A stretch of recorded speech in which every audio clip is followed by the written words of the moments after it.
ಸ್ನೇಹಿತರೆ, ಮೀಡಿಯಾ ಮಾಸ್ಟರ್ಸ್ಗೆ ಸ್ವಾಗತ ಸುಸ್ವಾಗತ. ಗೆಳೆಯರೆ, ಸಂವಹನ ಕ್ಷೇತ್ರ ಇದೆಯಲ್ಲ, ಅದರ ಮೇಲಿನ ಹಿಡಿತವನ್ನು ವಿದೇಶಿ ಸಂಸ್ಥೆಗಳ ಕೈಕೊಟ್ಟ ದೇಶಗಳು ಯಾವತ್ತೂ ಕೂಡ ಸ್ವತಂತ್ರವಾಗಿ ಉಳಿಯೋದಕ್ಕೆ ಸಾಧ್ಯ ಆಗೋದಿಲ್ಲ.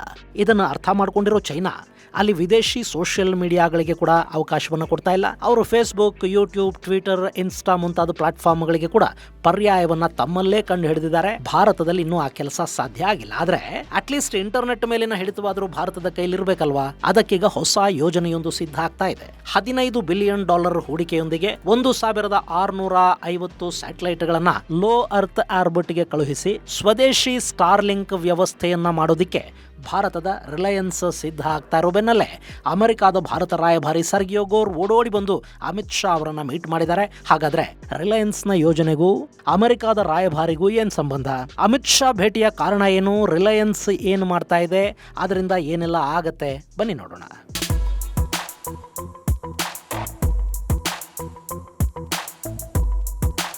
ಗೆಳೆಯರೆ, ಮೊನ್ನೆ ಭಾರತದ ಪ್ರಧಾನಿ ಮೋದಿ ಫ್ರಾನ್ಸ್ಗೆ ಹೋದ್ರು. G7 ನಲ್ಲಿ ಭಾಗಿಯಾದ್ರು. ಅಲ್ಲೇ ಅಮೆರಿಕ ಅಧ್ಯಕ್ಷ ಡೊನಾಲ್ಡ್ ಟ್ರಂಪ್ ಅವರನ್ನ ಭೇಟಿ ಕೂಡ ಮಾಡಿದ್ರು. ಯಥಾ ಪ್ರಕಾರ ಅಲ್ಲಿ ದ್ವಿಪಕ್ಷೀಯ ಮಾತುಕತೆ. ನಾವು ಭಾರತದ ನೆರವಿಗೆ ನಿಲ್ತೀವಿ ಅನ್ನೋ ಅಮೆರಿಕಾದ ಮಾತು, ವ್ಯಾಪಾರ ಒಪ್ಪಂದಗಳು ಬೇಗ ಆಗತ್ವೆ ಅನ್ನೋ ಭರವಸೆ. ಆದ್ರೆ ಇದ್ಯಾವುದರಿಂದಲೂ ಭಾರತ ಖುಷಿನೂ ಆಗಿಲ್ಲ, ಅಮೆರಿಕಾದ ಬಯಕೆ ಕೂಡ ಅಲ್ಲಿ ಈಡೇರಿಲ್ಲ. ಹೀಗಾಗಿ ಅಮೆರಿಕಾದ ರಾಯಭಾರಿ ಸರ್ಗಿಯೋ ಗೋರ್ G7 ಮುಗಿದ ಕೂಡಲೇ ಭಾರತಕ್ಕೆ ಓಡೋಡಿ ಬಂದಿದ್ದಾರೆ. ಇಲ್ಲವರು ಭೇಟಿ ಮಾಡಿದ್ದು ಗೃಹ ಸಚಿವ ಅಮಿತ್ ಶಾ ಅವರನ್ನ. ನಾವು ದ್ವಿಪಕ್ಷೀಯ ಸಂಬಂಧ ಬಗ್ಗೆ ಮಾತಾಡಿದ್ವಿ. ಮಾದಕ ಪದಾರ್ಥಗಳನ್ನ ತಡೆಯೋದು, ಭಯೋತ್ಪಾದನಾ ನಿಗ್ರಹ, ಗಡಿಗಳು ಹಾಗೂ ಇನ್ನಿತರ ವಿಷಯಗಳ ಬಗ್ಗೆ ಫಲಪ್ರದ ಚರ್ಚೆ ಆಯಿತು ಅಂತ ಗೋರ್ ಬರ್ಕೊಂಡಿದ್ದಾರೆ. ಆದ್ರೆ ಭಾರತದ ಗೃಹ ಸಚಿವ ಅಮಿತ್ ಶಾ ಜೊತೆ ಅಮೆರಿಕ ತನ್ನ ಗಡಿಗಳ ರಕ್ಷಣೆಯ ಬಗ್ಗೆ ಯಾಕೆ ಮಾತಾಡುತ್ತೆ? ಏನು ಮಾತಾಡುತ್ತೆ? ಇಲ್ಲಿ ಅಮೆರಿಕ ಭಾರತದಿಂದ ಎರಡು ಪ್ರಮುಖ ವಿಷಯಗಳಲ್ಲಿ ಅನುಕೂಲವನ್ನ ಬಯಸ್ತಾ ಇದೆ. ಒಂದು, FCRA foreign contribution regulation act ಜಾರಿ ಆಗಬಾರದು ಅನ್ನೋದು. ಯಾಕೆಂದ್ರೆ ಅದು ಜಾರಿ ಆದ್ರೆ ಅಮೆರಿಕಾದಿಂದ ಭಾರತಕ್ಕೆ ಬರುವ ವಿದೇಶಿ ದೇಣಿಗೆಗಳೇನಿವೆ ಅವುಗಳ ಮೇಲೆ ನಿರ್ಬಂಧ ಬೀಳುತ್ತೆ. ಆ ಹಣದ ಲೆಕ್ಕಪತ್ರಗಳನ್ನ NGOಗಳು, ಮಿಷನರಿಗಳು ಸರ್ಕಾರದ ಮುಂದಿಡಬೇಕಾಗತ್ತೆ. ಅವ್ಯವಹಾರ ನಡೆದಿರೋದು ಪತ್ತೆ ಆದ್ರೆ ಆ ಸಂಸ್ಥೆಯ ಲೈಸೆನ್ಸ್ ರದ್ದಾಗೋದು ಮಾತ್ರ ಅಲ್ಲ, ಅವರು ಇಷ್ಟು ದಿನ ವಿದೇಶಿ ಹಣದ ಮೂಲಕ ಇಲ್ಲಿ ಮಾಡಿಟ್ಟುಕೊಂಡಿರೋ ಆಸ್ತಿಗಳು ಕೂಡ ಜಪ್ತಾಗ್ತಾ ಹೋಗುತ್ತವೆ. ಹೆಚ್ಚು ಕಡಿಮೆ ಆದ್ರೆ ಜೈಲು ಕೂಡ ಆಗತ್ತೆ. ಇದು ಅಮೆರಿಕ ಮೂಲದ ಕ್ರಿಶ್ಚಿಯನ್ ಮಿಷನರಿಗಳು ಹಾಗೂ NGOಗಳ ಆತಂಕಕ್ಕೆ ಕಾರಣ ಆಗ್ತಾ ಇದೆ. ಆ ಬಗ್ಗೆ ನಿಮಗೆ ಹಿಂದಿನ ವಿಡಿಯೋದಲ್ಲಿ ವಿವರವಾಗಿ ಹೇಳಿದ್ದೀನಿ. ಸೊ ಅದು ಆಗಬಾರದು ಅಂತ ಅಲ್ಲಿನ ಸಂಸ್ಥೆಗಳು ಅಮೆರಿಕ ಸರ್ಕಾರದ ಮೇಲೆ, ಅಧ್ಯಕ್ಷ ಟ್ರಂಪ್ ಮೇಲೆ ಒತ್ತಡವನ್ನು ಹೇರ್ತಾ ಇವೆ. ಅದನ್ನು ಅಮೆರಿಕ ಭಾರತಕ್ಕೆ ತಿಳಿಸಬೇಕು, ಭಾರತದ ಮನವೊಲಿಸಬೇಕು. ಈ FCRA ಅನ್ನೋದು ಗೃಹ ಇಲಾಖೆಯ ಅಡಿಗೆ ಬರುತ್ತೆ. ಹೀಗಾಗಿ ಗೋರ್ ಶಾ ಅವರನ್ನ ಭೇಟಿ ಮಾಡಿರೋ ಸಾಧ್ಯತೆ ಇದೆ.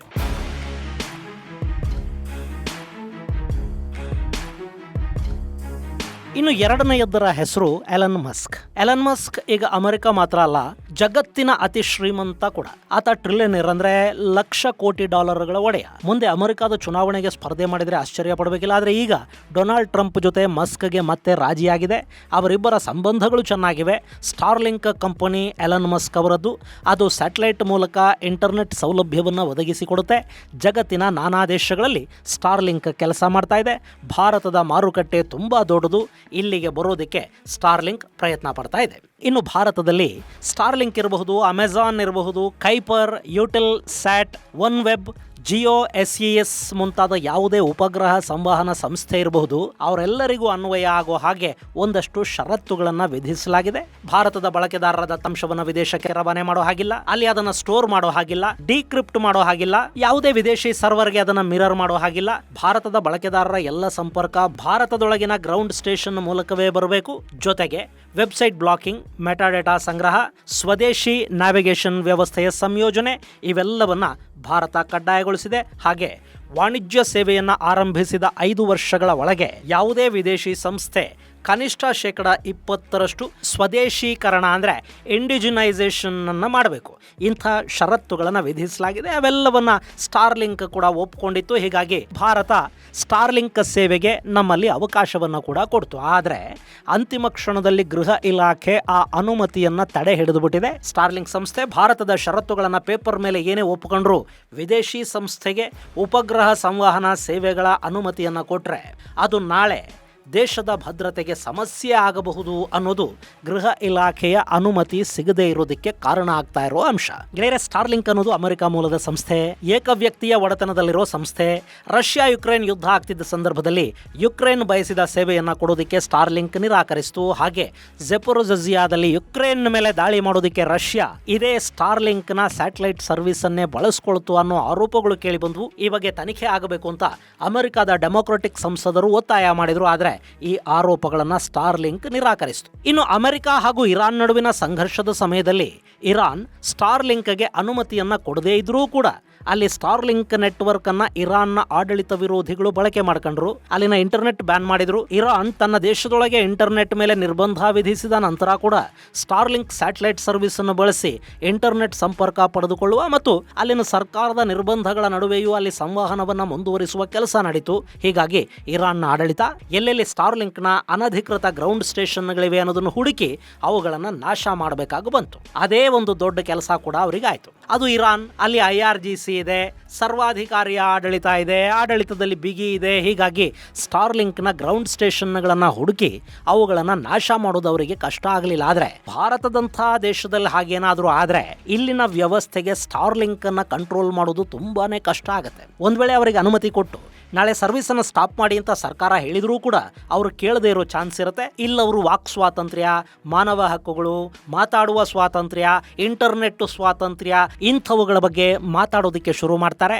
ಸರ್ಕಾರವನ್ನು ಕೂಡ ಅಸಹಾಯಕ ಪರಿಸ್ಥಿತಿಗೆ ತಳ್ಳುವ ಸಾಧ್ಯತೆಗಳು ಅಲ್ಲಿ ಇರುತ್ತವೆ. ಇದೇ ಆತಂಕವನ್ನೇ ಈ ಹಿಂದೆ ಕಮ್ಯುನಿಸ್ಟ್ ಪಕ್ಷಗಳು ಮತ್ತು ಕಮ್ಯುನಿಸ್ಟ್ ಸಂಘಟನೆಗಳು ಕೂಡ ವ್ಯಕ್ತಪಡಿಸಿದ್ವು. ಎಲನ್ ಮಸ್ಕ್ ಥರದವರ ಮಾಲೀಕತ್ವದ ಸ್ಟಾರ್ಲಿಂಕ್ಗೆ ಅವಕಾಶವನ್ನ ಕೊಟ್ರೆ ಭಾರತದಲ್ಲಿ ರೆಜಿಮ್ ಚೇಂಜ್ ತರದ ಚಟುವಟಿಕೆಗಳಿಗೆ ಅವಕಾಶ ಕೊಟ್ಟಂತಾಗತ್ತೆ ಅನ್ನೋ ಮಾತನ್ನ ಕಮ್ಯುನಿಸ್ಟ್ ಸಂಘಟನೆಗಳು ಕೂಡ ಹೇಳಿದ್ವು. ಇನ್ನು ಎಲನ್ ಮಸ್ಕ್ ಅಮೆರಿಕದ ಅತ್ಯಂತ ಪ್ರಭಾವಿ ಉದ್ಯಮಿ ಮಾತ್ರ ಅಲ್ಲ, ಜಾಗತಿಕವಾಗಿ ಅತಿ ದೊಡ್ಡ ಶ್ರೀಮಂತ ಕೂಡ. ಎಲನ್ ಮಸ್ಕ್ ಶ್ರೀಮಂತಿಕೆ ಈ ಜಗತ್ತಿನ ಹಲವಾರು ದೇಶಗಳ ಆರ್ಥಿಕತೆಗಿಂತಲೂ ಹೆಚ್ಚಿದೆ. ಇಂಥ ಜನ ಯಾವಾಗ ಸರ್ಕಾರಗಳ ವಿರುದ್ಧ ಕೆಲಸ ಮಾಡ್ತಾರೋ, ಯಾವಾಗ ವಿದ್ರೋಹಗಳನ್ನ ಪ್ರೋತ್ಸಾಹಿಸೋ ಕಡೆ ಹೆಜ್ಜೆ ಹಾಕ್ತಾರೋ ಹೇಳೋದಿಕ್ಕೆ ಬರುವುದಿಲ್ಲ. ಈ ಅಪನಂಬಿಕೆಯ ಕಾರಣಕ್ಕೇನೆ ತೈವಾನ್ ಸ್ಟಾರ್ಲಿಂಕ್ಗೆ ಪರ್ಯಾಯವಾಗಿ ತನ್ನದೇ ಲಿಯೋ ಸ್ಯಾಟಲೈಟ್ ಜಾಲವನ್ನ ಮಾಡಿಕೊಳ್ಳೋದಕ್ಕೆ ಹೋಗ್ತಾ ಇದೆ. ನಾಳೆ ಯುದ್ಧದ ಸಮಯದಲ್ಲಿ ಎಲನ್ ಮಸ್ಕ್ ಚೈನಾ ಜೊತೆ ಕೈ ಜೋಡಿಸಿ ನಮಗೆ ಕೈ ಕೊಟ್ಟು ಬಿಟ್ರೆ ಅನ್ನೋ ಭಯ ತೈವಾನ್ ಅನ್ನ ಕಾಡ್ತಾ ಇದೆ. ಇನ್ನು ಚೈನಾ ಅವರು ಸ್ಟಾರ್ಲಿಂಕ್ಗೆ ಒಳಗೂ ಬಿಟ್ಕೊಂಡಿಲ್ಲ. ಸೊ ಇದೆಲ್ಲ ಇರೋದ್ರಿಂದ ಭಾರತ ಕೂಡ ಸ್ಟಾರ್ಲಿಂಕ್ ಬಗ್ಗೆ ಎಚ್ಚರಿಕೆಯ ಹೆಜ್ಜೆಗಳನ್ನ ಇಡ್ತಾ ಇದೆ. ಅದರ ಬೆನ್ನಲ್ಲೇ ರಿಲಯನ್ಸ್ ಸ್ಟಾರ್ಲಿಂಕ್ಗೆ ಪರ್ಯಾಯವಾಗಿ ಒಂದು ಸ್ವದೇಶಿ ಯೋಜನೆಯನ್ನ ಘೋಷಣೆ ಕೂಡ ಮಾಡಿದೆ.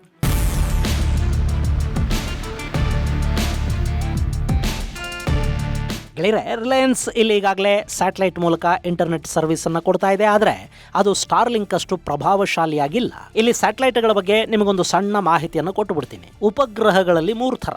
ಒಂದು ಜಿಯೋ ಸ್ಟೇಷನರಿ ಸ್ಯಾಟಲೈಟ್.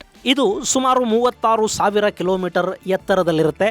ಭೂಮಿ ಸುತ್ತುವ ವೇಗಕ್ಕೆ ಅನುಗುಣವಾಗಿ ಇದು ಸುತ್ತುತ್ತೆ. ಹೀಗಾಗಿ ಭೂಮಿಯ ಒಂದೇ ಬಿಂದುವಿನ ಮೇಲೆ ಸ್ಥಿರವಾಗಿ ಕಣ್ಣಿಡೋದಕ್ಕೆ ಈ ಉಪಗ್ರಹಕ್ಕೆ ಸಾಧ್ಯ ಆಗುತ್ತೆ. ಮತ್ತು ಇದು ಅತ್ಯಂತ ಎತ್ತರದಲ್ಲಿರೋದ್ರಿಂದ ಒಂದೇ ಉಪಗ್ರಹ ದೊಡ್ಡ ಪ್ರದೇಶವನ್ನ ಕವರ್ ಮಾಡೋದಕ್ಕೆ ಇಲ್ಲಿ ಸಾಧ್ಯ ಆಗುತ್ತೆ. ಟಿವಿ ಪ್ರಸಾರ, ಹವಾಮಾನ ಮುನ್ಸೂಚನೆ, ಹಳೆ ಮಾದರಿಯ ಡಿಶ್ ಇಂಟರ್ನೆಟ್ಗಳಿಗೆ ಇದನ್ನು ಬಳಸ್ತಾರೆ.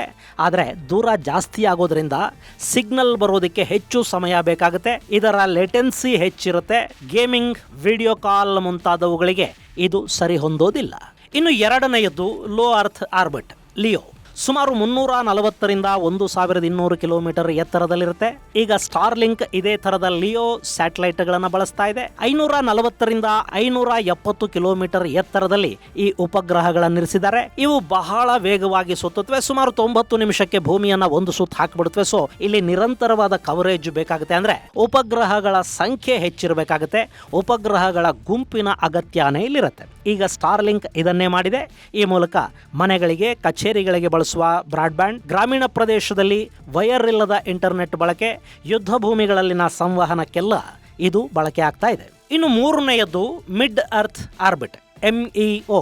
ಇದು ಸುಮಾರು 8,000 ಕಿಲೋಮೀಟರ್ ಎತ್ತರದಲ್ಲಿರುತ್ತೆ. ಅಂದ್ರೆ ಜಿಯೋ ಹಾಗೂ ಲಿಯೋದ ನಡುವೆ ಇದಿರುತ್ತೆ. ಇಲ್ಲೂ ಕೂಡ ಕಡಿಮೆ ಉಪಗ್ರಹಗಳಲ್ಲಿ ದೊಡ್ಡ ಪ್ರದೇಶವನ್ನ ಕವರ್ ಮಾಡೋದಕ್ಕೆ ಸಾಧ್ಯ ಆಗುತ್ತೆ. ಇದರ ಲೇಟೆನ್ಸಿ ಮಧ್ಯಮ ಮಟ್ಟದಲ್ಲಿರುತ್ತೆ. ಈಗ ರಿಲಯನ್ಸ್ ಜಿಯೋ ಇದೆಯಲ್ಲ, ಅದು ಬಳಸ್ತಾ ಇರೋದು ಇದೇ ಮಿಡ್ ಅರ್ತ್ ಆರ್ಬಿಟ್ ಸ್ಯಾಟಲೈಟ್ಗಳನ್ನ. ಅವರು ಲಕ್ಸಂಬರ್ಗ್ ಮೂಲದ SES ಕಂಪನಿ ಜೊತೆ ಸೇರಿ ಜಿಯೋ ಸ್ಪೇಸ್ ಟೆಕ್ನಾಲಜಿ ಅನ್ನೋ ಜಂಟಿ ಸಂಸ್ಥೆಯನ್ನ ಮಾಡಿಕೊಂಡಿದ್ದಾರೆ. ಇದು ಜಿಯೋ ಸ್ಪೇಸ್ ಫೈಬರ್ ಸೇವೆಯನ್ನು ಒದಗಿಸ್ತಾ ಇದೆ. ಇನ್ನು ಈಗ ರಿಲಯನ್ಸ್ ತಾನೇ ಸ್ವತಂತ್ರವಾಗಿ ಲಿಯೋ ಸ್ಯಾಟಲೈಟ್ಗಳನ್ನ ಅಂದ್ರೆ ಲೋ ಅರ್ತ್ ಆರ್ಬಿಟ್ ಸ್ಯಾಟಲೈಟ್ಗಳನ್ನ ಬಳಸಿ ಭಾರತದಲ್ಲಿ ಸ್ವದೇಶಿ ಸ್ಟಾರ್ಲಿಂಕ್ ಥರದ ಸೌಲಭ್ಯವನ್ನ ಕೊಡೋದಕ್ಕೆ ಮುಂದಾಗ್ತಾ ಇದೆ. ಇದಕ್ಕಾಗಿ ಅವರು $15 ಬಿಲಿಯನ್ ಅಂದ್ರೆ ಸುಮಾರು $1,500 ಕೋಟಿ ಹಣವನ್ನ ಹಂತ ಹಂತವಾಗಿ ಹೂಡಿಕೆ ಮಾಡೋದಕ್ಕೆ ಹೋಗ್ತಾ ಇದ್ದಾರೆ. ಮೊದಲ ಹಂತದಲ್ಲಿ SES ಕಂಪನಿಯ ಜೊತೆಗಿನ ಯೋಜನೆಯನ್ನ ಮುಂದುವರಿಸ್ತಾ ಹೋಗ್ತಾರೆ. ಮಿಡ್ ಅರ್ತ್ ಆರ್ಬಿಟ್ ಅಲ್ಲಿರೋ ಸ್ಯಾಟಲೈಟ್ಗಳನ್ನ ಬಳಸಿಕೊಂಡು ಸೇವೆಯನ್ನ ಕೊಡ್ತಾರೆ. ಇದರ ಮುಂದುವರೆದ ಭಾಗವಾಗಿ ಲೋ ಅರ್ತ್ ಆರ್ಬಿಟ್ ಗೆ ಕೂಡ ಸ್ಯಾಟಲೈಟ್ಗಳನ್ನ ಲಾಂಚ್ ಮಾಡೋದಕ್ಕೆ ರಿಲಯನ್ಸ್ ಮುಂದಾಗ್ತಾ ಇದೆ. ಇದು ಜಾರಿ ಆದ್ರೆ ಎಲನ್ ಮಸ್ಕ್ ಅವರ ಅಮೆರಿಕಾದ ಸ್ಟಾರ್ಲಿಂಕ್ ಭಾರತಕ್ಕೆ ಬರಬೇಕಾದ ಅಗತ್ಯನೇ ಇರುವುದಿಲ್ಲ. ಅಮೆರಿಕಾದ ಡಿಪೆಂಡೆನ್ಸಿಯಿಂದ ಭಾರತ ಹೊರಗೆ ಬರುವುದಕ್ಕೆ ಇದು ಸಹಾಯವನ್ನು ಮಾಡುತ್ತೆ. ಇನ್ನು ರಿಲಯನ್ಸ್ ಅನ್ನೋದು ಭಾರತೀಯ ಸಂಸ್ಥೆ ಆಗಿರೋದ್ರಿಂದ ನಮಗಿಲ್ಲಿ ವಿದೇಶಿ ಹಸ್ತಕ್ಷೇಪಗಳ ಆತಂಕ ಇರೋದಿಲ್ಲ. CIA ಅಥವಾ ಅಮೆರಿಕಾದ ಸರ್ಕಾರದ ಮಾತುಗಳನ್ನು ಕೇಳಿ ಇಲ್ಲಿ ಇನ್ನೇನೋ ಅನಾಹುತ ಮಾಡ್ತಾರೆ ಅನ್ನೋ ಭಯ ಇರೋದಿಲ್ಲ. ಭಾರತದ ಕಾನೂನುಗಳನ್ನು ಮೀರೋದಕ್ಕೆ ಕೂಡ ಅವರಿಗೆ ಸಾಧ್ಯ ಆಗೋದಿಲ್ಲ. ವ್ಯಾಪಾರಿ ಸಂಸ್ಥೆಗಳು, ಹೀಗಾಗಿ ಸರ್ಕಾರದ ಹಿಡಿತ ಕೂಡ ಅವರ ಮೇಲೆ ಇದ್ದೇ ಇರುತ್ತೆ. ಡೇಟಾ ದುರ್ಬಳಕೆಯಂಥ ಅಪಾಯ ಕಡಿಮೆ ಇರುತ್ತೆ. ಸುರಕ್ಷಿತ ಅನಿಸೋ ಥರದ ವ್ಯವಸ್ಥೆ ಕೂಡ ಇರುತ್ತೆ. ಹೀಗಾಗಿ ಭಾರತದ ರಿಲಯನ್ಸ್ ಮಾಡೋದಕ್ಕೆ ಹೋಗ್ತಾ ಇರೋ ಈ ಪ್ರಯತ್ನ ಸಂವಹನ ಕ್ಷೇತ್ರದಲ್ಲಿ ಭಾರತದ ಸಾರ್ವಭೌಮತ್ವದ ದೃಷ್ಟಿಯಿಂದ ಕೂಡ ಒಂದು ದೊಡ್ಡ ಹೆಜ್ಜೆ ಅನ್ನಿಸ್ಕೊಳ್ಳುತ್ತೆ. ಇದಕ್ಕಾಗಿ ಸುಮಾರು 1,650 ಲಿಯೋ ಸ್ಯಾಟಲೈಟ್ಗಳನ್ನ ಸರಿಸುಮಾರು 650 ಕಿಲೋಮೀಟರ್ ಎತ್ತರದಲ್ಲಿರಿಸಿ ನಿರಂತರವಾಗಿ ಸಂಪರ್ಕ ಕಲ್ಪಿಸುವ ಕೆಲಸವನ್ನು ಮಾಡಬೇಕು. ಹಾಗೆ ಮಿಯೋ ಮತ್ತು ಜಿಯೋ ಥರ ಈ ಲಿಯೋ ಸ್ಯಾಟಲೈಟ್ಗಳು ಹೆಚ್ಚು ಕಾಲ ಉಳಿಯೋದಿಲ್ಲ. ಪ್ರತಿ 5 ರಿಂದ 7 ವರ್ಷಗಳಿಗೊಮ್ಮೆ ಹೊಸ ಉಪಗ್ರಹಗಳನ್ನ ನಭಕ್ಕೆ ಕಳುಹಿಸಬೇಕಾಗುತ್ತೆ. ಇದು ಬಾಹ್ಯಾಕಾಶದ ಆರೋಗ್ಯದ ದೃಷ್ಟಿಯಿಂದ ಅಷ್ಟು ಒಳ್ಳೆಯದೇನಲ್ಲ. ಹಾಗಂತ ನಾವು ಸುಮ್ಮನಿದ್ರು ಜಗತ್ತು ಸುಮ್ಮನಿರೋದಿಲ್ಲ. ಅಭಿವೃದ್ಧಿ ಹೊಂದುತ್ತಾ ಇರೋ ತಂತ್ರಜ್ಞಾನ, ಮಾನವನ ಹೆಚ್ಚಾಗ್ತಾ ಇರೋ ಅಗತ್ಯಗಳು, ಇನ್ನು ಮುಂದೆ ಸಾಕಷ್ಟು ದೇಶಗಳು ಸಾವಿರಾರು ಸಂಖ್ಯೆಯಲ್ಲಿ ಲಿಯೋ ಸ್ಯಾಟಲೈಟ್ಗಳನ್ನ ನಭಕ್ಕೆ ಕಳಿಸೋ ಹಾಗೆ ಮಾಡುತ್ತವೆ. ಇದನ್ನು ತಪ್ಪಿಸೋದಕ್ಕೆ ಸಾಧ್ಯ ಆಗೋದಿಲ್ಲ. ಮುಂದೆ ಆ ಗಾರ್ಬೇಜ್ ಅನ್ನ ಕ್ಲೀನ್ ಮಾಡೋದಕ್ಕೆ ಬೇರೆಯದ್ದೇ ತಂತ್ರಜ್ಞಾನ ಬರುತ್ತೇನೋ ಕಾದು ನೋಡಬೇಕು. ಇನ್ನು ಇಲ್ಲಿ ಯಾವಾಗ ರಿಲಯನ್ಸ್ ತನ್ನದೇ ಯೋಜನೆಯನ್ನ ಘೋಷಣೆ ಮಾಡ್ತೋ, ಸ್ಟಾರ್ಲಿಂಕ್ಗೆ ಅನುಮತಿಯನ್ನ ಕೊಡೋದನ್ನ ಗೃಹ ಇಲಾಖೆ ತಡೆ ಹಿಡಿದಿರೋ ಕಾರಣದಿಂದ ಕೂಡ ಅಮಿತ್ ಶಾ ಜೊತೆ ಮಾತಾಡಿ ಒಂದಷ್ಟು ಮನವೊಲಿಸುವ ಮತ್ತು ಸ್ಟಾರ್ಲಿಂಕ್ಗೆ ಅನುಮತಿಯನ್ನ ಕೊಡಿಸುವ ಪ್ರಯತ್ನದ ಭಾಗವಾಗಿ ಸರ್ಗಿಯೋ ಗೋರ್ ತುರ್ತಾಗಿ ಅಮಿತ್ ಶಾ ಅವರನ್ನ ಭೇಟಿ ಮಾಡಿದ್ದಾರೆ ಅಂತ ಕೂಡ ಇಲ್ಲಿ ಹೇಳಲಾಗ್ತಾ ಇದೆ. ಆದರೆ ಆ ಭೇಟಿಯ ಫಲಶ್ರುತಿ ಏನು ಅನ್ನೋದು ಇನ್ನೂ ಗೊತ್ತಾಗಿಲ್ಲ. ಇನ್ನು ರಿಲಯನ್ಸ್ ಮಾಡೋದಕ್ಕೆ ಹೋಗ್ತಾ ಇರೋ ಈ ಯೋಜನೆ ಪೂರ್ಣಗೊಳ್ಳೋದಕ್ಕೆ ಇನ್ನು 3 ರಿಂದ 4 ವರ್ಷಗಳ ಕಾಲ ಹಿಡಿಯುವ ಸಾಧ್ಯತೆಗಳು ಕೂಡ ಇರುತ್ತವೆ. ಇದು ಗೆಳೆಯರೆ, ಎಲನ್ ಮಸ್ಕ್ ಅವರ ಸ್ಟಾರ್ಲಿಂಕ್ಗೆ ಪರ್ಯಾಯವಾಗಿ ಭಾರತದ ರಿಲಯನ್ಸ್ ಸಂಪೂರ್ಣ ಸ್ವದೇಶಿ ಸಂವಹನ ಜಾಲವನ್ನ ನಿರ್ಮಾಣ ಮಾಡೋದಕ್ಕೆ ಹೋಗ್ತಾ ಇರೋದು ಮತ್ತು ಸ್ಟಾರ್ಲಿಂಕ್ಗೆ ಅನುಮತಿ ಕೊಡಿಸೋದಕ್ಕೆ ಅಮೆರಿಕ ಮಾಡ್ತಾ ಇರೋ ತೆರೆಮರೆ ಪ್ರಯತ್ನಗಳ ಕುರಿತಾದ ಒಂದಷ್ಟು ಮಾಹಿತಿ. ಮುಂದಿನ ಸಂಚಿಕೆಯಲ್ಲಿ ಮತ್ತಷ್ಟು ವಿಶೇಷಗಳ ಜೊತೆ ಮತ್ತೆ ಭೇಟಿಯಾಗೋಣ. ಅಲ್ಲಿವರೆಗೆ ಜೈ ಹಿಂದ್, ಜೈ ಕರ್ನಾಟಕ.